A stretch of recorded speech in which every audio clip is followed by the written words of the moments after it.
Olá, turma! A aula hoje sobre condutividade elétrica de soluções aquosas.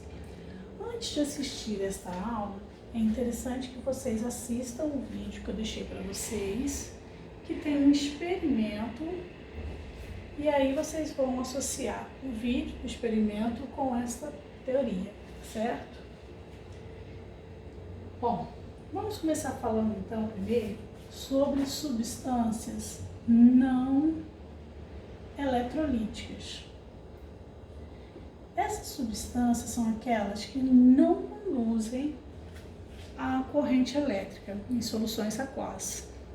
As substâncias não eletrolíticas, elas são formadas por substâncias moleculares. Vocês devem se lembrar, do primeiro ano nós falamos sobre substâncias moleculares, que são aquelas que são formadas por ligação covalente. Na ligação covalente, nós não temos a doação de elétrons, o que nós temos é um compartilhamento. Então, na separação daquelas moléculas, na quebra das moléculas, cada um carrega seu elétron. Então, não há formação de íons. Um grande exemplo aqui, que inclusive está naquele vídeo que eu deixei para vocês, é o açúcar. O açúcar é uma substância molecular, tá certo? As substâncias moleculares, ela tem por característica serem formadas por não metais. No caso do açúcar, nós temos aí C12, H24, O12. Então, nós temos carbono não metal, hidrogênio não metal e oxigênio não metal. Bom, então vamos falar agora das substâncias eletrolíticas. As substâncias eletrolíticas, então, são aquelas que vão conduzir a corrente elétrica em solução aquosa. O primeiro tipo delas que nós vamos falar são das substâncias iônicas. Como o próprio nome diz, substância iônica, há a formação de íons. Aqui, as substâncias iônicas sempre é formada por um metal com um não metal. Então, a doação de elétron. O metal doa elétron para o não metal, certo? Um exemplo das substâncias iônicas que foi usado naquele vídeo foi o sal. O sal é NaCl.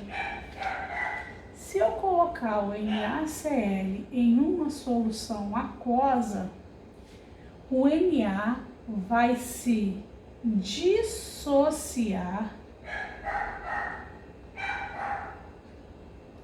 vai sofrer uma dissociação do Cl, formando Na mais 1 e Cl menos 1.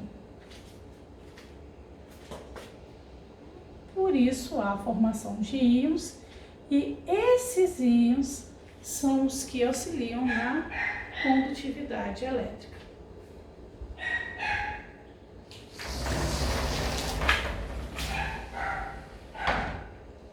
A outra substância que nós vamos falar, que também é eletrolítica, são algumas substâncias moleculares. Nós falamos agora mesmo que as substâncias moleculares não conduzem corrente elétrica, porém existem algumas exceções.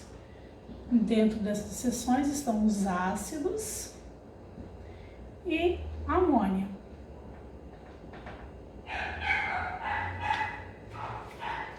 Bom, apesar das substâncias moleculares não haver a formação de íons, o que é um compartilhamento de íons, os ácidos e a amônia, quando em solução aquosa, se comportam de uma forma diferente.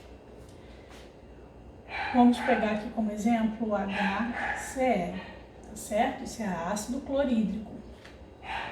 O ácido clorídrico, em solução aquosa, quando o H vai se separar do Cl, apesar de eles estarem compartilhando elétrons, o Cl não devolve devolve o elétron para o H. Então o H acaba formando um íon e o Cl também. Quando isso acontece, nós chamamos de ionização. Porque, na verdade, eles não deveriam formar íons, mas acaba formando íons, então a gente chama de ionização. Certo? Sempre que eu tiver ácido de amônia em solução aquosa, vai haver a ionização. Por que não é dissociação iônica? Porque na verdade eles não são íons. O que eu faço é formar íons apesar da ligação covalente. Bom, a minha sugestão a vocês é que vocês assistam o vídeo novamente do experimento, certo? E aí, qualquer dúvida, é só me procurar, só fazer as perguntas que eu respondo para vocês lá na plataforma. Tá certo? Até a próxima aula.